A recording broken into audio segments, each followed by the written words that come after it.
Dear students, ये part two है हमारी प्रीवियस वीडियो का। उस वीडियो के अंदर हम जो है प्रैक्टिकल एग्जांपल्स देख रहे थे। हमने दो प्रोग्राम्स डिस्कस किए थे।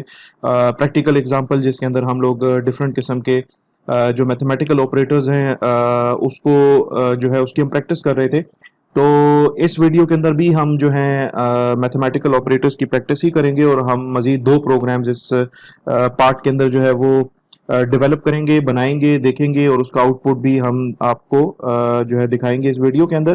तो let's start the video.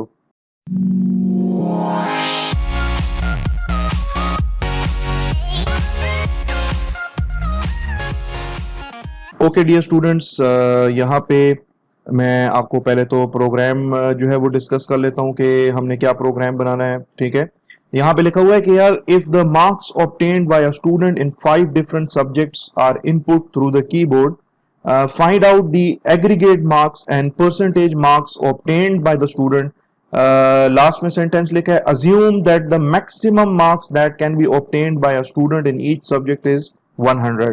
Basically program ये आपसे कह रहा है कि यार आप ना एक स्टूडेंट है, उसके 5 सब्जेक्ट्स हैं, उसके मार्क्स आपने इनपुट करने हैं कीबोर्ड के जरिए से। सब्जेक्ट्स कितने हैं? 5। अच्छा जी, अब आपने क्या फाइंड आउट करना है? उसके बाद आपने प्रोग्राम जो बनाना होगा वो प्रोग्राम आपको फाइंड आउट करके दे aggregate marks. Aggregate marks basically कहते हैं टोटल मार्क्स को।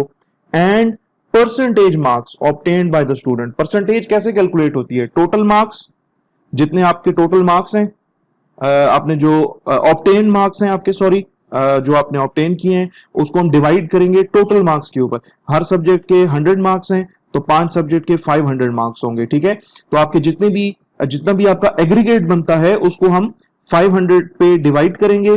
ठीक है, और उसको 100 से मल्टीप्लाई कर लेंगे तो आपके पास परसेंटेज आ जाएगी। तो परसेंटेज हमने डिस्प्ले करनी है यूजर को, और उसके जो एग्रीगेट मार्क्स हैं, जो टोटल मार्क्स उसके आए हैं ना, वो हमने यूजर को स्क्रीन के ऊपर डिस्प्ले करके देना है। तो यहां पे मैं नया प्रोजेक्ट बनाऊंगा, न्यू प्रोजेक्ट, कंसोल एप्लीकेशन, और इसके बाद यहाँ पे गो। ठीक है, इधर सी प्लस प्लस को सिलेक्ट करेंगे, नेक्स्ट। प्रोजेक्ट का टाइटल है let's suppose marks underscore of underscore marks of student, और इसको नेक्स्ट और इसको फिनिश कर देंगे। मार्क्स ऑफ स्टूडेंट देखें, यहाँ पे एक प्रोजेक्ट फोल्डर आपके पास बन गया है जिसमें सोर्सेज का फोल्डर है, मेन डॉट सीपीपी आपकी फाइल है। मैं इस फाइल के अंदर चला जाता हूँ और यहाँ पे जो फॉन्ट है इस फॉन्ट को थोड़ा सा बड़ा कर लेते हैं। अच्छा जी, आपको कितने वेरिएबल्स चाहिए? नंबर वन, पहली बात कि 5 मार्क्स इंपोर्ट करने के लिए आपको 5 वेरिएबल्स चाहिए। नंबर टू, किस टाइप के वेरिएबल्स? क्या मार्क्स हमेशा होल नंबर्स के अंदर आते हैं? जरूरी तो नहीं है भाई। एक बंदे के मार्क्स जो हैं वो 75.5 भी आ सकते हैं या 62.5 भी आ सकते हैं। ठीक है, ठीक है, होल नंबर में भी आ सकते हैं और फ्लोटिंग पॉइंट के अंदर भी आ सकते हैं। तो मैं क्या करूंगा कि ये जो सब्जेक्ट्स हैं इनके मार्क्स जो है वो मैं फ्लोटिंग पॉइंट के अंदर ले लूंगा। इसका डेटा टाइप मैं सेलेक्ट करूंगा फ्लोट, और यहाँ पे चूंकि 5 सब्जेक्ट्स हैं तो इसलिए मैं यहाँ पे लिख दूंगा subject 1, subject 2, subject 3, subject 4, subject 5।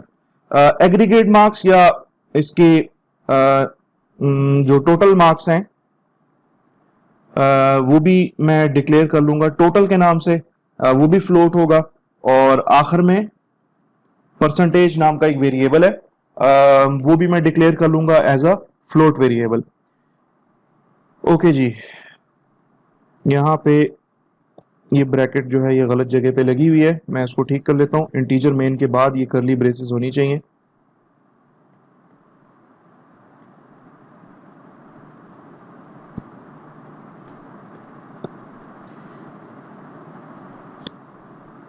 Okay, अब क्या करते हैं, यूजर को हम कहेंगे बार बार 5 दफा हम उसको कहेंगे कि भाई सब्जेक्ट्स के मार्क्स इनपुट कर लो। ठीक है, लेट सपोज मैं यहाँ पे सी आउट स्टेटमेंट लिख देता हूँ, बैकस्लैश n, और यहाँ पे लिख देता हूँ कि एंटर मार्क्स फॉर सब्जेक्ट 1।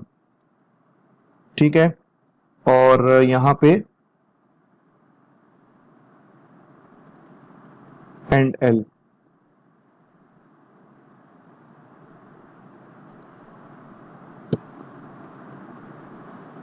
मैं अच्छा, इसके बाद फिर जो है वो क्या करेंगे, सी एन स्टेटमेंट लिखेंगे और यहाँ पे जिस वेरिएबल में आपने वैल्यू पुट करनी है उसका नाम लिख दें सब्जेक्ट वन। इसी तरीके से चूंकि आपके 5 सब्जेक्ट्स हैं तो मैं इस तमाम को जो है स्टेटमेंट्स को कॉपी कर लेता हूँ, ठीक है, और 4 दफा पेस्ट कर देता हूँ और जो भी रिक्वायर्ड चेंजेस हैं उन चेंजेस को मैं यहाँ पे इनकॉर्पोरेट कर देता हूँ। Enter marks for subject one की बजाय अब मैं यहाँ पे लिखता हूँ सब्जेक्ट टू और जो वेरिएबल यूज होगा उस वेरिएबल का नाम होगा subject two. Enter marks for subject three और यहाँ पे जो वेरिएबल यूज होगा उस वेरिएबल का नाम है सब्जेक्ट थ्री। ये ऑलरेडी वेरिएबल्स यहाँ पे डिक्लेयर्ड हैं। Enter marks for subject four और यहाँ पे जो वेरिएबल यूज करेंगे वो subject four. Enter marks for subject five और यहाँ पे जो वेरिएबल हम यूज करेंगे उसका नाम भी सब्जेक्ट फाइव। तो 5 सब्जेक्ट्स की वैल्यूज आपके पास आ जाएंगी, जो 5 सब्जेक्ट्स हैं उनके मार्क्स आपके पास आ जाएंगे। अब नेक्स्ट आपने ये करना है कि इनके जो टोटल है उसको कैलकुलेट कर लें। तो टोटल के लिए हमने यहाँ पे वेरिएबल ऑलरेडी डिक्लेयर किया हुआ है टोटल के नाम से। टोटल कैसे कैलकुलेट होगा भाई, सब्जेक्ट वन की वैल्यू प्लस सब्जेक्ट टू की वैल्यू प्लस सब्जेक्ट थ्री की वैल्यू प्लस सब्जेक्ट फोर की वैल्यू और प्लस सब्जेक्ट फाइव। तो मैं यहाँ पे लिख देता हूँ subject one plus subject two plus subject three plus subject four plus subject five. अच्छा, यहाँ पे एक कोशिश करें, जैसे लेट सपोज सब्जेक्ट वन मैंने इसके साथ ही लिखा हुआ है ना, तो आप ये ना करें कि इस तरीके से स्पेस ना दें वरना प्रोग्राम आपको फिर जो है वो एरर देगा। और दूसरी बात कि जब हम क्लास के अंदर, जब हमारी ऑनलाइन क्लासेस नहीं थी तो वहां पे जब हम डिस्कस कर रहे थे सब्जेक्ट को तो वहां पे हमने एक रूल डिस्कस किया था, वेरिएबल्स को जो नाम देने के हमने कुछ चंद एक रूल्स देखे थे, नेमिंग रूल्स ऑफ वेरिएबल। तो उसमें एक रूल ये भी था कि वेरिएबल का जो नाम होगा उसके बीच में किसी किस्म का कोई गैप नहीं आना चाहिए, कोई वाइट स्पेसेस नहीं आना चाहिए, ठीक है, वरना ये प्रोग्राम आपको एरर देगा। बहरहाल सब्जेक्ट वन की वैल्यू, सब्जेक्ट टू की value, subject three four five की वैल्यू, फाइव की वैल्यू ये आपस में एड अप हो जाएंगी और इसका रिजल्ट जो है वो टोटल नाम के वेरिएबल के अंदर आ जाएगा। अब हम क्या करेंगे भाई, सिंपल है, इसके बाद अब आपने इसकी जो है ना परसेंटेज कैलकुलेट करनी है। तो परसेंटेज के लिए आपने वेरिएबल ऑलरेडी जो है वो डिक्लेयर किया हुआ है, यहाँ पे ऊपर देख लें परसेंटेज, ठीक है। Percentage is equal to total, total divided by 500, क्योंकि अगर आप इस प्रॉब्लम स्टेटमेंट को देखें तो यहाँ पे लिखा होगा बिल्कुल क्लियरली कि assume that the maximum marks that can be obtained by a student in each subject is 100, यानी कि हर एक सब्जेक्ट के जो टोटल मार्क्स बनते हैं ना, मैक्सिमम मार्क्स वो 100 है। तो 5 सब्जेक्ट्स के 500 होंगे, तो मैं टोटल मार्क्स को जो स्टूडेंट ने ऑब्टेन किए हैं मैं उनको 500 पे डिवाइड करके और उसको 100 के साथ मल्टीप्लाई कर लूंगा, तो मेरी यहाँ पे जो है वो परसेंटेज कैलकुलेट हो जाएगी। अब मैंने इस टोटल यानी कि जो एग्रीगेट मार्क्स हैं और जो परसेंटेज मार्क्स हैं मैंने इसको स्क्रीन के ऊपर क्या करना है, डिस्प्ले करना है। तो उसके लिए मैं यहाँ पे लिखूंगा सी आउट स्टेटमेंट और यहाँ पे \n for the new line character और यहाँ पे मैं लिख दूंगा कि the total marks of student is equal to, total marks की वैल्यू जो है वो टोटल नाम के वेरिएबल में है तो इसलिए मैं यहाँ पे टोटल लिख देता हूं और फिर मैं सी आउट स्टेटमेंट लिखूंगा \n the percentage of the student is equal to, और यहाँ पे जो परसेंटेज की वैल्यू है वो मैं यहाँ पे जो है जो परसेंटेज जहां पे कैलकुलेट हुआ है जिस वेरिएबल के अंदर, मैं उस वेरिएबल का नाम लिख दूंगा। तो इसके बाद आपका प्रोग्राम जो है वो खत्म है। मैं इसको सेव कर लेता हूँ, प्रोग्राम आपका कंप्लीट है। मैं इसको बिल्ड कर लेता हूँ, देखता हूँ कोई एरर तो नहीं है। अगर कोई एरर होता तो वो मुझे यहाँ पे डिस्प्ले कर देता, कोई एरर नहीं है, मैं इसको रन कर देता हूँ। तो कह रहा है enter marks for subject one, तो मैं लिख देता हूँ यार 65.5, ठीक है। Enter marks for subject two 75.5, enter marks for subject three 80, for subject 4 let's suppose 85, for subject 5 let's suppose 94। Enter किया तो कह रहा है कि the total marks of student is equal to 400, ठीक है, यानी कि 65.5 plus 75.5 plus 80 plus 85 plus 94 कहते हैं 400 है। the percentage of the student is equal to 80, क्योंकि 400 डिवाइडेड बाय 500 को मल्टीप्लाई करें आप 100 के साथ तो इसका 80% बनता है, और इसके बाद आपका प्रोग्राम जो है वो टर्मिनेट हो गया है। Press any key to continue, if you press any key तो आपका प्रोग्राम जो है वो टर्मिनेट हो जाएगा। आई होप कि you have understood this particular program, आपको इस प्रोग्राम की जो है वो समझ आ गई होगी। इसकी प्रैक्टिस करें तो ये मजीद आपको जो है वो समझ आएगा। For any issues you can rewind this particular video, इस वीडियो को रिवाइंड करके भी आप देख सकते हैं, बार बार देख सकते हैं, ठीक है। ऑनलाइन क्लासेस का यही जो है एक फायदा है आपको कि ये जो मटेरियल है, मटेरियल आपका एलएमएस के ऊपर पड़ा रहेगा और आप इसको जो है वो बार बार देख सकते हैं। ओके जी, अब चलते हैं नेक्स्ट प्रोग्राम की तरफ। तो ये हमारे आज के इस जो लेक्चर का लास्ट प्रोग्राम होगा। इसमें लिखा है temperature of a city in Fahrenheit degrees is input through the keyboard, कि आपसे आपका प्रोग्राम कहेगा कि जी एक सिटी है, उसका टेम्परेचर जो है ना वो फ़ारेनहाइट्स के अंदर आपने जो है इनपुट करना है कीबोर्ड के जरिए से, ठीक है। और प्रोग्राम क्या करेगा, write a program to convert this temperature into centigrade, इसको सेंटीग्रेड्स में कन्वर्ट करना है, फ़ारेनहाइट की वैल्यू को सेंटीग्रेड में कन्वर्ट करना है। तो इसके लिए यहाँ पे जो है सेल्सियस की वैल्यू को फ़ारेनहाइट में कन्वर्ट करना है आपने, ठीक है। ओके, तो यहाँ पे क्या होगा, इसका फॉर्मूला बड़ा सिंपल सा है। फ़ारेनहाइट्स की वैल्यू उसमें से 32 को माइनस कर लें और मल्टीप्लाई कर लें इसके साथ 5 डिवाइडेड बाय 9, तो आपके पास जो है जो फ़ारेनहाइट के अंदर जो आपका टेम्परेचर होगा वो कन्वर्ट हो जाएगा किसमें, सेल्सियस डिग्रीज के अंदर, ठीक है। तो प्रोग्राम बनाने के लिए उसी तरीके से फाइल, न्यू प्रोजेक्ट और कंसोल प्रोजेक्ट, इसको गो कर लें, सी प्लस प्लस को सेलेक्ट कर लें, नेक्स्ट, और सॉरी यहाँ पे प्रोजेक्ट का नाम लिख दें। लेट सपोज मैं अपने यहाँ पे प्रोजेक्ट का नाम लिख देता हूँ टेम्परेचर, इसको नेक्स्ट कर लेते हैं, यहाँ से फिनिश कर लेते हैं। ये टेम्परेचर नाम का प्रोजेक्ट आपका जो है ये बन गया है। सोर्सेज में जाएं, मेन डॉट सीपीपी के अंदर जाएंगे, ठीक है ना। आपको यहाँ पे जो है वो देखना पड़ेगा कि कितने वेरिएबल्स चाहिए। भाई एक वेरिएबल तो आपको चाहिए जो कि फ़ारेनहाइट डिग्रीज के अंदर टेम्परेचर की वैल्यू जो है वो यूजर से रिसीव करेगा, इनपुट उसकी हम लेंगे। तो that value can be that value can be a float value, ठीक है। तो इसलिए हम उसके लिए जो वेरिएबल डिक्लेयर करेंगे वो हम फ्लोट टाइप का डिक्लेयर करेंगे, और इसका नाम मैं रख देता हूँ FAR, फ़ारेनहाइट्स। इसी तरीके से जो सेल्सियस की वैल्यू आएगी, बहुत ज़्यादा चांसेस हैं कि उसकी वैल्यू जो है वो जो है आपको मिलेगी कन्वर्ट होने के बाद फ्लोट में, तो इसलिए मैं इसको भी as a float variable declare कर लेता हूँ। फिर इसके बाद यहाँ पे सी आउट स्टेटमेंट है। सी आउट स्टेटमेंट के अंदर मैं लिखता हूँ कि enter the temperature of a city in Fahrenheits, ठीक है, एंड एल। और इसके बाद जो है हम चूंकि यूजर से इनपुट ले रहे हैं तो उसके लिए सी एन स्टेटमेंट है, FAR नाम का वेरिएबल हमने यूज किया है। अब हम यहाँ पे कन्वर्जन यूज करेंगे।